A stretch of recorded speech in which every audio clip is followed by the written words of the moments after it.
Do you believe in setting boundaries, even if it means losing people? They always skipped my birthday while booking flights for my sister without blinking, and I used to make excuses for them that sounded reasonable in my head because the alternative, which was admitting I did not matter in my own family's calendar, felt too heavy to carry, so I would tell myself they were busy, or money was tight, or the timing was rough, and then I would watch them post beach photos with my sister holding a cake shaped like a suitcase, while my phone lit up with nothing but a banking notification for the electric bill I had paid on time. If you have ever been the kid who learned to blow out candles that were not there, you know how your voice changes over the years, because at first you ask directly, and it sounds hopeful, then you hint, and it sounds careful. And after a while you say nothing at all because silence costs less, and you can spend the savings on your own peace, which is exactly how I grew up, smiling through dinners where everyone passed around plans for my sister's next resort weekend while I volunteered to watch the pets or water the plants or drive someone to the airport, the kind of logistic support that makes you feel useful without letting you be seen. The part that still sticks with me is not the money or the trips, it is the way the group chat would roar to life when it was her month and go dead when it was mine, like a switch was being flipped somewhere I could not reach. And if I ever posted a simple message saying it was my day, the thread would cough up a few neutral thumbs and a vague plan to do something later, which we never did, because later in my family meant never, and I learned to treat those words like a polite no. By the time I hit my late 20s, I had a job that did not impress them because it was not glamorous, but it paid steadily and it rewarded consistency, and I learned to double-check contracts and ask for raises and choose overtime when it mattered. And while my sister collected experiences with her name spelled in chocolate sauce on hotel plates, I collected small habits that looked boring from the outside and felt like freedom to me, things like cooking at home on weeknights, walking away from subscriptions I was not using, and putting a quiet percentage of every paycheck where no one could see it. You would think I confronted them, and I did try more than once, but every time I raised the topic it turned into a weather report about my sister's schedule or a reminder that I was the independent one. And I realized the story they liked most about me was the one where I did not need anything, so I stopped auditioning for a role they were never going to write, which sounds cold, but felt like finally turning off a noisy radio in the next room. I kept the chat muted, I kept my head down, and then, a few months before my next birthday, Mom called asking if I could kick in for my sister's resort package because she deserved a break after a tough year, and I listened. And I almost said yes out of muscle memory, but I heard something new in my own voice when I answered, which was tired but not small, and I said I could not contribute this time because I was working on something personal, and she did not like that because family helps. Family, and I said I agreed, which is why I had helped many times, and she went quiet in that way people do when the mirror is too clean. A few hours later the group text lit up with my sister tossing in a laughing message about how the independent one was suddenly secretive, and someone added a joke about me being dramatic about birthdays. And usually I would have backed off to avoid the spiral, but I opened my photos, scrolled back through years of chat screenshots where my birthday posts sat alone like unread mail, stitched them into a single image, and dropped it into the thread with one line that did not tremble when I typed it, which was that I would no longer be funding events where I was only invited to carry luggage. The silence after that was not comfortable, but it was honest in a way we had not been before, because it made the air clear enough to see who felt entitled to my wallet and my patience and my time, and when my sister tried to laugh it off again, I muted the thread for a week, moved the exact amount they had asked me to contribute into my quiet account with a note that said, "For me," and marked my own birthday on a private calendar that only dings in my pocket, which was not fireworks or a blowout or anything anyone could post about, but it was a beginning, and it felt like revenge in the only language they respect, which is the economy of attention and access, because I finally decided they would not get mine for free anymore. And if they wanted it back, they would have to notice me first. When I think back to my teenage years and the years that followed, the pattern of silence I learned to carry with me feels almost like a second language, because after you have been told enough times to be happy for your sister, when the spotlight hits her and you are left in the shadows, you start to understand that speaking up will not buy you fairness, but will only earn you a lecture about gratitude, and so you stop testing the same wall and instead learn to move around it. Which is exactly what I did throughout high school and college, telling myself that one day I would create my own kind of celebration even if it meant no one else would clap. The truth is, in my family, there was an ongoing narrative that everyone seemed to enjoy playing into, and it always cast me as the capable one who did not need much and who supposedly preferred a low-key existence, while my sister was the delicate one who needed constant attention, financial help, and emotional cushioning, and it suited them to keep the story that way because it justified spending money on her and justifying neglecting me. So I ended up learning how to treat neglect like some kind of compliment, as if being ignored was evidence that I was strong, when really it was just laziness on their part dressed up as recognition. I remember countless birthdays where I would sit in my room half hoping they would suddenly appear with a cake or even a card, but the house would remain quiet, and when I went downstairs later I would find them planning another weekend for my sister, or sometimes even packing for one, and I would tell myself that maybe next year would be different, until those next years stacked up and hardened into the realization that nothing would change, and I stopped even circling the date on my own calendar because why highlight something that no one else intends to see? By the time I was old enough to start making my own money, the silence had become so routine that I noticed how comfortable they were with it, how easily they slipped into conversations about her new vacation dresses, her new phone, her new car, while anything I managed to buy for myself was treated like an afterthought, if it was acknowledged at all, and so I learned to stop volunteering details, because why feed information into a system that only spits it back with indifference, and that is when I started building the habit of keeping things close to my chest, a habit that would eventually turn into my strongest weapon. The group chat became its own kind of theater, one where I played the background character, dropping in polite comments and watching the flood of attention that always followed her selfies from hotel balconies or resort pools. And I realized that my role had been cast long ago and they had no plans to rewrite it, so instead of fighting it, I decided to watch, to keep track of every pattern, every little slip that revealed how little they expected of me, because I knew that if I ever wanted to turn the tables, the most powerful moment would come when they least expected it, after they had convinced themselves I would always remain the quiet one. What hurt more than the lack of celebration was the casual dismissal of the things that actually mattered to me, like the time I graduated with honors and my mom barely mentioned it, while 2 weeks later my sister posted about completing a 2-day workshop and the group chat exploded with congratulations, and it hit me then that it was not about achievements, it was about preference. And I realized that I could exhaust myself chasing their approval and still come up short every time, so I shifted, deciding that I would no longer measure my life by their yardstick, even though part of me still craved the recognition I knew I would never get. I remember one night, scrolling through my bank app after another ignored birthday, transferring a small chunk of money into my savings account. And I caught myself smiling because I realized that every dismissal and every slight had given me the perfect cover to work quietly, to save, to invest, to plan, because while they thought of me as unremarkable, I was building something brick by brick. And they had no clue, and I told myself then that someday, silence would not be weakness but strategy. And when I finally made my move, it would not be words or arguments, but action. Something undeniable, something that would hit them harder than any speech I could ever give. And so I stayed quiet, I worked, I saved, and I let them believe I was the invisible one, because invisibility can be painful when it is forced on you, but it can also become a shield when you learn how to control it.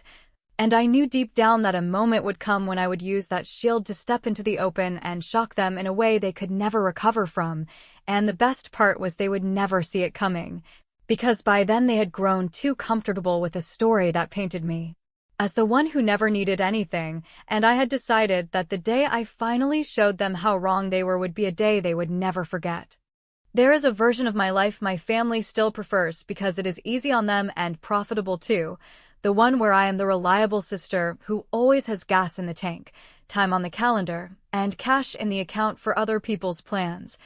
Yet when I finally decided I was done auditioning for that supporting role, I did not announce a grand exit or deliver a speech with bullet points and tears. I just started operating like a quiet little company whose board answered to no one, which meant putting automatic transfers in place the minute my paycheck hit, building an emergency fund that was truly for emergencies and not for my mother's. We forgot to budget for her resort package again. Picking up certifications that no one in my house cared about, but that gave me leverage at work, and saying yes to overtime when it had a clear purpose and no when it only served someone else's calendar. The change did not look dramatic from the outside, and that was exactly the point, because from the outside it just looked like I was busy, while inside I was setting rules that took me off the free menu. Rules like no more fronting deposits for trips I was not invited to enjoy, no more airport runs at dawn because someone hates ride shares, no more pet sitting on holiday weekends because my time suddenly had the same value as everyone else's. And when my mother tried to guilt me with the old line about how family helps family, I agreed with her out loud in a tone that sounded supportive while I quietly created a simple rate sheet on my phone that listed airport runs, overnight pet care, last-minute errands, and event planning. Not because I expected to collect every dollar retroactively, but because I wanted a record that my labor had value even if they did not want to see it. The saving grew faster when I stopped trying to be nice in ways that only cost me, so I canceled streaming accounts that somehow always ended up logged in at their houses. I stopped buying big gifts to compensate for the lack of birthday attention and started writing short notes that said I hoped they enjoyed their time together, and I learned how to read county records, sale histories, and inspection summaries because while my family argued about suite upgrades and spa packages, I was building a quiet education in things that would actually move my life forward, which felt dry at first, and then started to feel like oxygen the minute I realized I could make decisions without consulting anyone who had never once shown up for me. At work, I asked for projects that no one wanted because they were messy and time-consuming. Then I documented results, kept receipts, and used the outcomes to negotiate a bump. And when I got it, there was no celebratory dinner in my honor, because of course there was not. So I made a private celebration out of choosing a new savings target and naming it in my banking app. Not something cutesy that would give me away if anyone ever glanced over my shoulder, just a practical label that told me where I was headed without spelling it out for people who would only try to reroute me. The family group chat stayed loud for her and dull for me, and I let it, because performative noise is cheap, while I was collecting quiet outcomes. And then the week arrived when they announced the latest resort surprise for my sister, and I watched the thread fill up with packing lists and spa screenshots and passive asks like, who can handle the pets and plants? Which were always aimed at me because history had taught them I would swallow the schedule and the cost, and that was the moment I realized I did not need to argue about fairness anymore, because I had built a tool stronger than debate, which was a clean boundary backed by math. So when my mother called to ask if I could front the deposit just for a few days, I opened the rate sheet, added a new line at the top called planning and deposits with a number that was not punitive, but was absolutely real. Took a slow breath so I would not sound angry, and said I was happy to help as a planner and coordinator at the rates attached, after which I sent the sheet in the group chat with a cheerful note that quoted her favorite line about how family helps family. And then I sat back and let the typing bubbles dance, because what followed was a pileup of stunned questions, a few snide comments about me turning into a business, and finally a grudging agreement that they would handle their own payments this time. Which meant they rebooked late and paid more and learned that my time is not a free-to-take resource. I did one more thing they did not see coming because it did not occur to them I would ever put myself first. And that was to open a fresh account at a smaller bank under a simple personal project label and move the exact amount they had asked me to front into it, where it joined the stack already growing for what I was beginning to picture as my escape plan, then. For the first time in years, I sent out requests through the payment app to my mother, my father, and my sister for a handful of old favors with a polite note that said closing out past balances to keep the slate clean going forward, and while that was not polite by their standards, watching the 3 little paid notifications come in after a few minutes of quiet felt like striking a match in a dark room and seeing who flinched, because they finally did, and I finally didn't, and with those transfers sitting in my account like small trophies.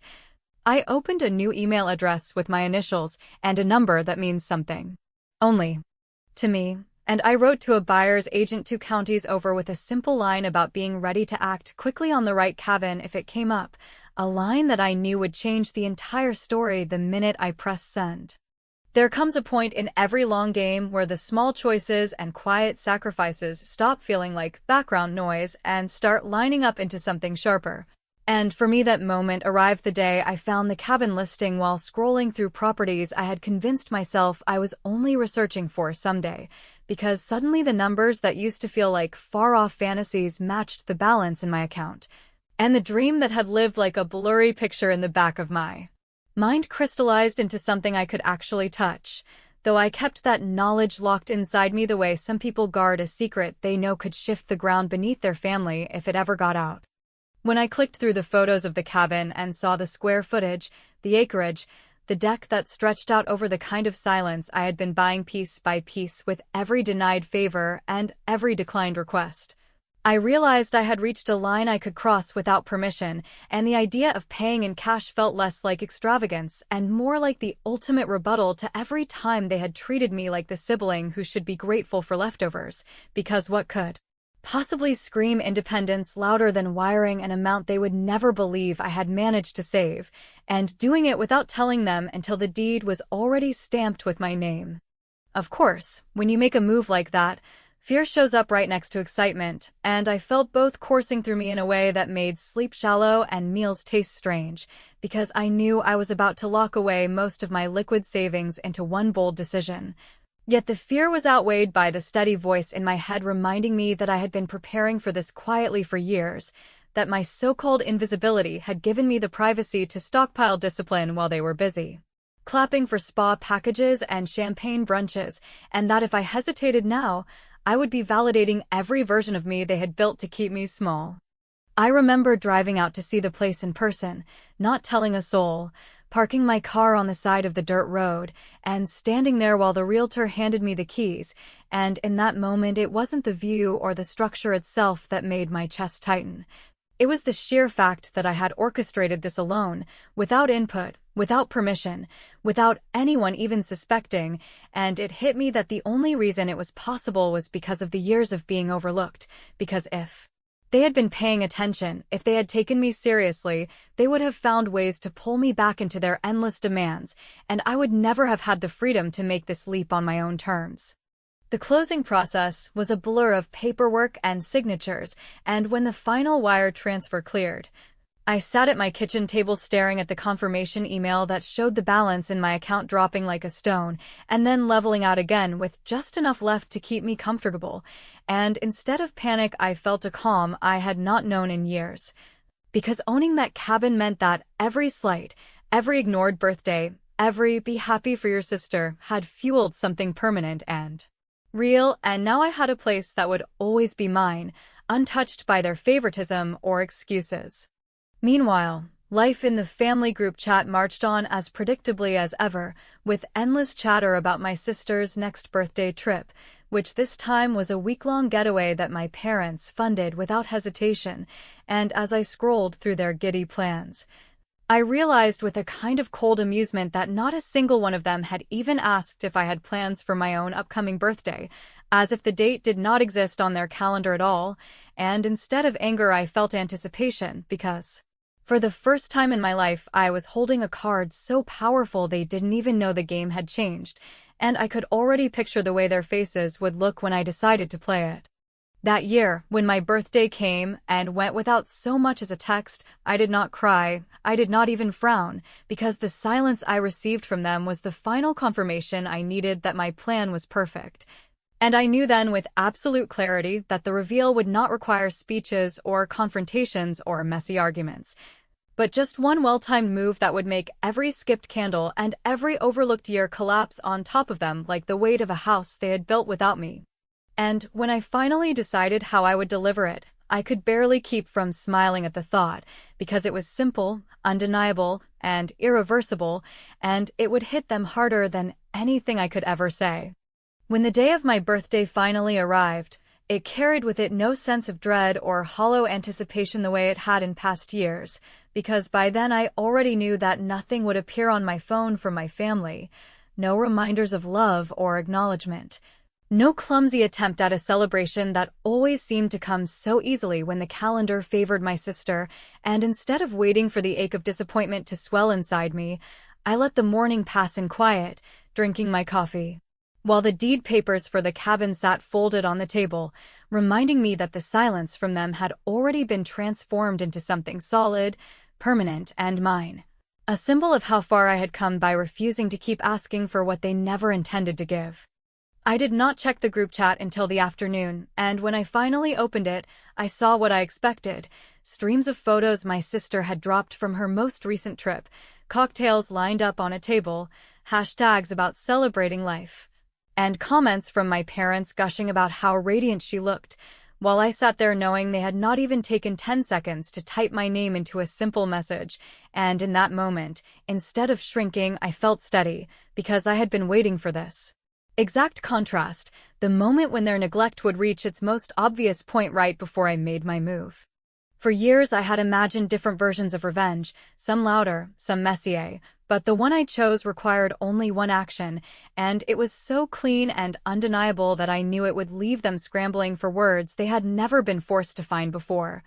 So I stood up, walked onto the deck of my cabin, pulled out my phone, and took a single photo of the view that stretched in front of me, a view I owned outright because I had paid for it in cash, with no loans, no family contributions, no shared ownership, and no strings attached, and I attached that image to the family group chat with a simple caption that read, "Birthday gift to myself, paid in full." The reaction was instant. A cascade of typing bubbles that popped up before my message had even settled at the top of the thread, followed by a flood of questions, half confused and half accusatory. My mother asking what I meant by paid in full. My father demanding to know if I had gone into debt, my sister insisting that I was exaggerating because there was no way I could afford something like that on my own, and when I did not answer right away, their panic grew sharper, twisting from disbelief into something closer to anger, because my silence forced them to sit with the realization that their picture of me no longer fit. When I finally did reply, I kept it as brief as possible, writing only 3 words: bought in cash. That was it. No explanations, no breakdown of how I had saved, no list of sacrifices, no justification of my decisions, because they did not deserve a window into the years of work they had ignored. And watching the group chat melt down in real time was more satisfying than I could have ever scripted, with my sister firing off snide remarks about me, trying to prove a point. My mother alternating between defensive justifications and attempts to guilt me by saying I should have shared the good news with them earlier, and my father going silent for long stretches only to come back with probing questions clearly meant to reassert control. I said nothing else, and that silence, the same silence they had used on me for decades, turned out to be my sharpest weapon, because for once it was them sitting on the outside of the conversation, scrambling for inclusion, desperate to be acknowledged. And I realized that what I had wanted all along was not their approval, but the power to finally choose when and how they could access me, if at all, and that power was fully mine now. Over the next few days the thread stayed restless, filled with half-hearted congratulations mixed with transparent attempts to minimize what I had done, lines about how property values in the mountains aren't that high anyway, or how I was lucky to find a deal. And each attempt to shrink my accomplishment only made the victory sweeter, because I knew the truth, I knew what it had taken to get here, and I knew they could no longer box me into the role they had been so comfortable keeping me in for so long. What I did not tell them, and will probably never tell them, is that the cabin was never about revenge alone, because yes, there was a deep and almost electric satisfaction in watching them unravel in that chat. But the real gift was the peace I felt when I locked the door behind me and knew that for the first time in my life I had built something entirely outside of their orbit. A space where I did not have to be the forgotten daughter, or the dependable sister, or the independent one who always made do, but simply myself, without explanation or apology. Sometimes I wonder if they will ever change, if the next year they will suddenly remember my birthday and try to make up for the past, but the truth is it doesn't matter anymore, because I have already won, not by forcing them to acknowledge me, but by creating a life where their recognition is irrelevant, and where the silence that used to sting now feels like freedom, because it leaves me with room to hear my own voice without their noise drowning it out, and if that isn't the best kind of justice, I don't know what is.